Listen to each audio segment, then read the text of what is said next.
όλοι οι Έλληνες να λειτουργούσαν τόσο συνεργατικά με ανθρώπους που δεν ξέρουμε. Δεν θα ήταν καλύτερη χώρα. Τι μαλακίες λέω για να μην μου κουβαλήσω. Να σου πω κάτι.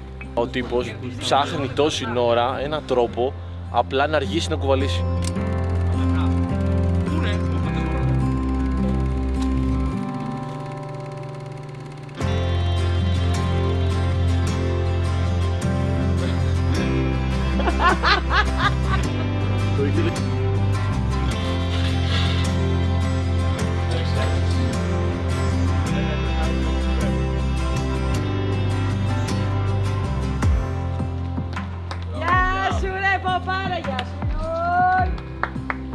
Δεν περίμενα να τρέξεις ένα εξάρι που σου έκανες μετά από το φούρνο που κουβάλισες. Γιατί σε είδα λίγο κλάτακας.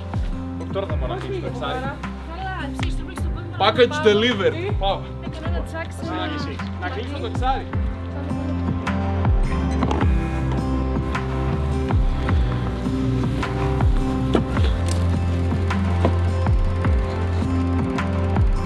Ο φούρνος πρέπει να καεί κανένα δεκάλεπτο. Δεν το γυρνάς σαν πενιρλί.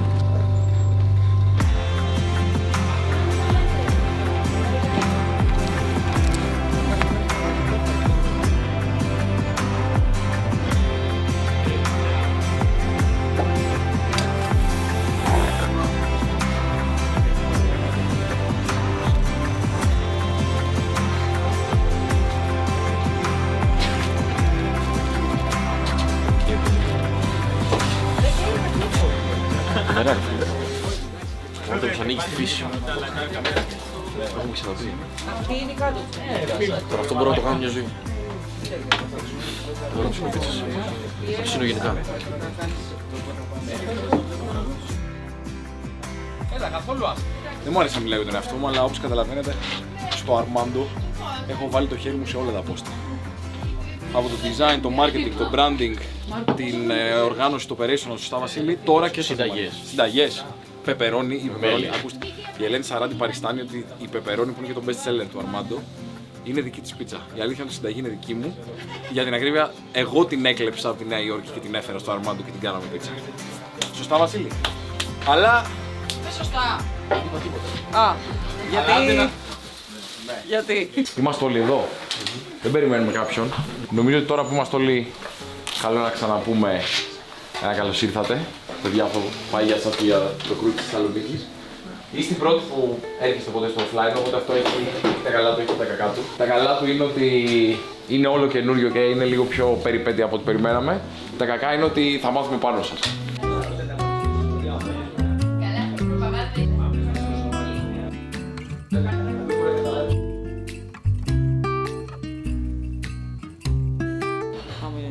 Πάρουμε το αμάξι να πάμε μια ταβερνίδα.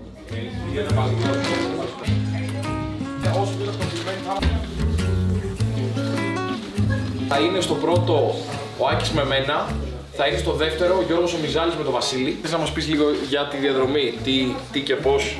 Παιδιά, γενικά δεν είναι κάτι απαιτητικό, δηλαδή είναι ok, δεν έχει κάποια ιδιαίτερη δυσκολία ή επικινδυνότητα. Θα ξεκινήσουμε 1,5 χιλιόμετρο άσφαλτο, θα μπούμε σε ένα μονοπάτι το οποίο για 1 χιλιόμετρο και λίγο θα ακολουθήσουμε. Πόσο καιρό είσαι εδώ? Εδώ είμαι 6 χρόνια. 6, από το 2019 το Πάσχα. Φέτος δηλαδή θα κλείσω. Αλλά ζω 10 χρόνια εδώ στα βουνά της Βόρειας Πίνδου κυρίως.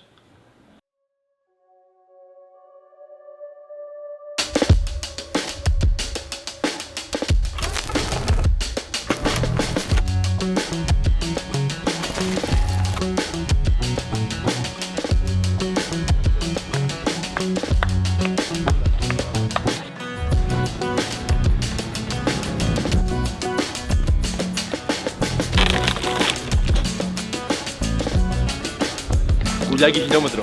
Γεια σου.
Δεν είναι πολύ κρύο, Βασίλη. Εντάξει, καλό είναι. Αν μπει ολόκληρο θα καταλάβει. Εντάξει, μετά από λίγο τσούζι. Δεν είμαι το παίρνω πέσει. Να σου πω κάτι. Μπαίνεις και είναι πολύ πιο εύκολο από όσο νομίζεις. Αλλά τώρα ξαφνικά μου διάζουν. Κοίτα, σημασία έχει η παρέα, αλλά και το μέρος γαμάει. Δεν μπορώ να βγάλω την κάλτσα. Έχω παγώσει στο χέρι μου. Θέλουμε ένα πέτρινο σημείο.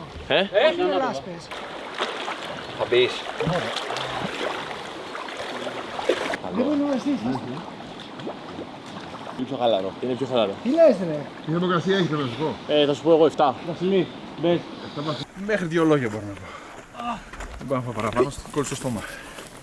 Πολύ ωραία, αξίζει. Σιγά τώρα, μια βαθμίδα, πόσο είναι.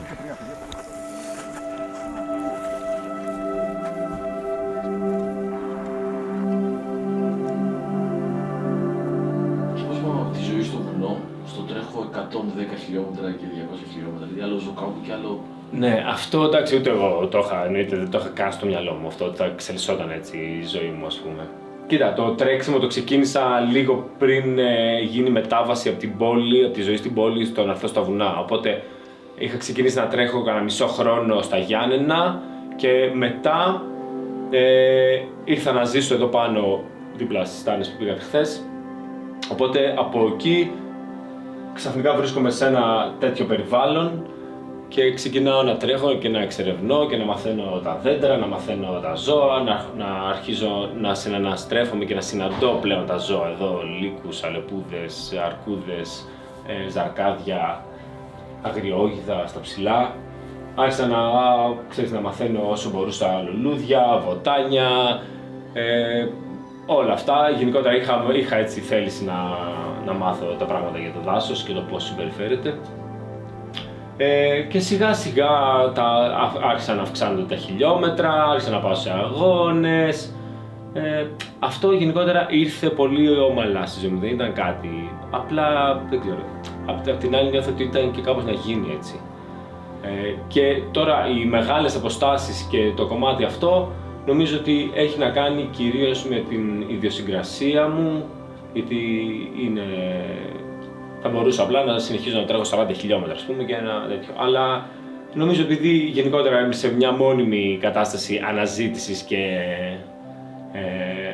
αυτοεξερεύνησης, ένιωθα ότι μέσα από αυτό το άθλημα, ας πούμε, μέσα από αυτή τη διαδικασία, θα αρχίζω να εξερευνώ και τον εαυτό μου και τη φύση και ότι θα με κάνει να νιώσω αυτά που θέλω και να βρω αυτά που θέλω. Που εντάξει, προφανώς μου έχει δώσει πράγματα, αλλά ακόμη δεν μπορώ να πω ότι, δηλαδή, ακόμη ψάχνω. Έχω βρει κάτι.